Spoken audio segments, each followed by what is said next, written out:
Hello, it's James here, and I'm going to be doing a second version of my Sinkholes guide, well, tips and tricks. And I thought it'd be a good time to do this now because in the 24th of June patch notes, the XP for level 100 and above Dungeoneering was increased. So, starting off, I will do a commentary later of my gameplay, but at the moment I'll cover the tips and the most important bits. I'll be showing you how I use them later. So I started off, I've run west from the Dungeoneering telespot. I've banked my ring before doing that, after telling there, and I'm still using them chain and ricochet abilities that I said in my last guide, which I'll put an annotation on the screen. So I'm running through the dungeon, and what I do is I skip any high level monsters. I'm using my ricochet on them first, and then I'm going to get the token while it's firing. And so then I collect the combat tokens after the monsters have died. Another thing is, it's a little bit of a dirty tactic, is I try to cut off other people. And so, say I've run up running up north facing the dungeon, and there's a room, but that one room will only lead to one place. And it won't continue. I will go around the dungeon where you can continue walking around.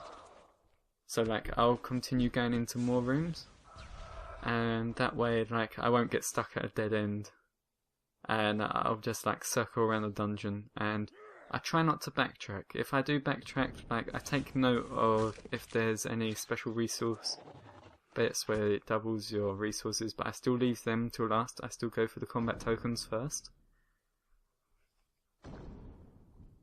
And so I deposit them after, well, I try to judge when, like, other people before they deposit theirs. And I'm still going around taking note. I take note of where I missed rooms purposely before, so then I can get them if tokens and stuff are still needed and cards. And also another kind of tactic I do is I leave cards like the Pack-Yak, the Steel Titan and the Leech. If I don't need them, then I leave them on the floor, then other people can have them, and hopefully like they'll choose that or something over like a Mantis or something to steal my stuff from coming first.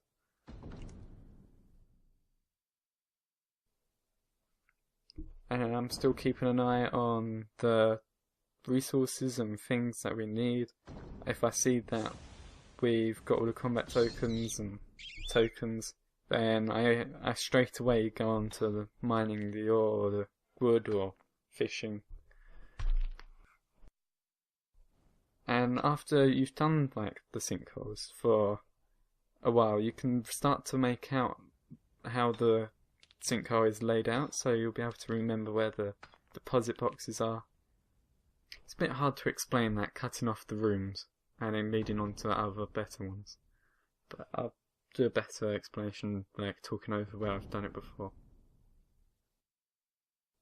I am still praying my quick prayers. I still have them on the turmoil versions for mage, or if I'd have it on range if I was using range.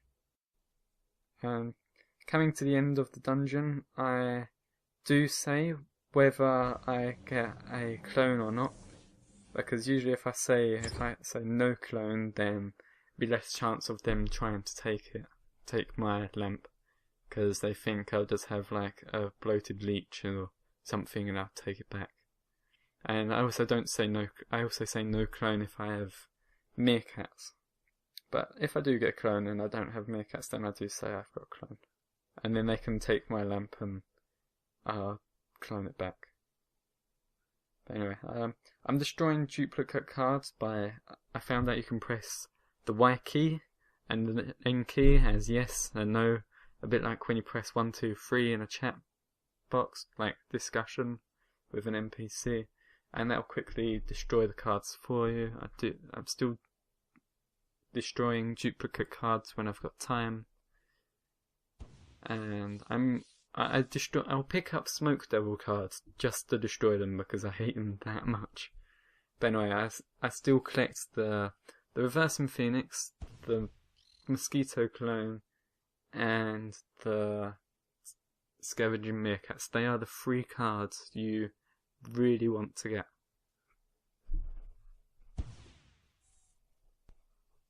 And so, now that this sinkhole has ended, I have got 70, it went from 76k XP for a large lamp, and now it's 100k XP, which is a really big difference. And to note, the XP depends on your level, and I'm 105 Dungeoneering at the moment. If you had 120, then you get more XP. If you was below 100, then the bonus XP that has been added on the 24th of June patch notes, that wouldn't include, but it's still really good XP. And it just makes, because I only do sinkholes now to train Dungeoneering, it really makes like that much more difference. Okay, so now I'm doing a commentary over everything I'm doing. I have selected my spell and I'm always facing east. It's my lucky direction, I guess. So I've shot my spell into the NPCs. I wasn't quick enough to get the tokens, and now the other 2 players have gone south. And I know the rest of the dungeon goes north. And so I'm looking at these NPCs. They are a bit higher level for me to use my chain abilities. These NPCs are the right level. So I've gone for the combat token. My chain ability didn't get that skeleton, so I get him, I'll finish him off. Go back for the combat token and pick up these combat tokens. That's a bun nip on the floor, so I left that as I don't want that. Someone else can get a random thing. Going into this room, I'm cutting these rooms off north because they are dead ends. That's what I was trying to explain before. So I'm going through it, and I can know that after this room, then it continues down south and also north and northeast. I've gone into that chest to get the card. I'm using the defense binds abilities to keep my adrenaline up in case like a high level monster that I want to do. And so I've gone into this north room. The monster's a bit too high level. Gone into this dead end actually, which I do try to avoid. But by now, people usually go around and get them other rooms. So these are the last rooms apart from the one I've gone past before. I pick up the trading mantis, so no one else can pick that up and go ahead. But I actually see now that people haven't bothered to go and get them rooms, so now I'm going through, and it is kind of time to cash in the tokens and the combat tokens, so I'm trying to do this really fast. I use my chain ability, I go to pick up the combat token. It didn't reach these 2, which was rather annoying. Picking up the cards as I go along, and then there's a deposit box in this corner, which I just get in time.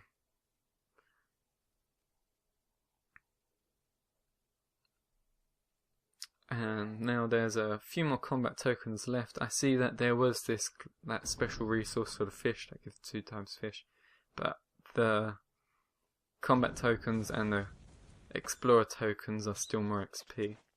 And I must just say that if you start attacking a monster, then and you've done more than like half damage, then you should finish it off, because if someone else attacks that monster and they don't get the drop, they'll run off, and then that token will disappear, and then the dungeon will glitch. And so I'm now depositing these combat tokens, spinning my camera around to see where the resources are, and notice that we've got more. We still need these combat tokens. And so the other people have gone into these dead ends while I've been going through the rest of the dungeon, and they've cleared them out. And now what I do here is I notice that that one NPC left is the only one in the dungeon. So I kill him. I now have the token to finish the game. And see, in my inventory, if I did not have the mosquito clan and the meerkats, then I would go fishing for more cards. But I end it because I have the cards that I want. That's a bit of a sneaky one, because if other people want to go ahead really quickly, then they would want you to finish soon. But yeah, if there is a glitch dungeon where the combat tokens have disappeared, then carry on collecting them resources, because the you'll still get cards from them. And as you can see here, this idiot uses a smoke devil. What is he doing? But luckily it doesn't change anyone else's lamps. How? On video. What a stupid fool. I find that quite funny. Or if it swaps his, like, if they had a lamp and it swaps it for Dungeoneering tokens, I find that funny. But I also commented saying that I have no clone. I do have a clone, but I don't want to use it. I want to use the meerkats. I think this has been quite a good commentary, actually. And so now it's my turn. I use the meerkat to get that extra medium lamp, and there we go. We have a perfect sinkhole, a huge and a medium, with that bonus XP now. Well, you get more XP now because of that update in the patch notes. So I get like I get 100 XP from the large one. I wasn't sure what the medium one gave, and then I end the sinkhole. So I hope you enjoyed. I think I did quite good commentary on that last bit. I hope it explains my tips and tricks a bit more from the first point. And I go on to Rune Track here, and it just shows I gained quite a bit of XP from doing that 12 minutes worth of Dungeoneering. So I hope you enjoyed, and I'll speak to you soon.